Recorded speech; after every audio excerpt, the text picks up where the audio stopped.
लाभार्थी संपर्क अभियान अंतर्गत लोकसभा सीटना प्रभारी दुष्यंतभाई पंड्यानी उपस्थितिमां हिम्मतनगरना भाजप द्वारा साबरकांठा अरवल्लीनी संसदीय बैठक योजाई।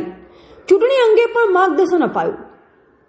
आगामी दिवसोमां बने जिल्लामां बूथमां तमाम लाभार्थीओनो संपर्क अभियान अंतर्गत આજરોજ हिम्मतनगर खाते साबरकांठा अरवल्लीनी संसदीय बैठक योजाई, જેમાં અપેક્ષિત બંને જિલ્લાના હોદ્દેદારોને માર્ગદર્શન આપતા લોકસભા સીટના પ્રભારી દુષ્યંતભાઈ પંડ્યાએ જણાવેલ કે મંડળ સુધી લાભાર્થીઓનો સંપર્ક કરી પ્લાનિંગથી કામ કરવું પડશે। કેન્દ્ર અને રાજ્ય સરકારની યોજનાઓનો લાભ મળેલ છે, તેમનો સંપર્ક કરી તેમનો અભિપ્રાય લેવો, તેમને સાહિત્ય આપો, તેમની સાથે પારિવારિક ભાવના ઊભી કરવી તથા બૂથમાં જનાર કાર્યકર્તાએ શું કરવું, જે ગામોમાં કાર્યકર્તા જાય ત્યાં નવા મતદારોનો સંપર્ક કરવો, સામાજિક આગેવાનો, સખી મંડળો, ભજન મંડળો, ગામના તમામ લોકોની યાદી બનાવી વગેરે માર્ગદર્શન આપેલ।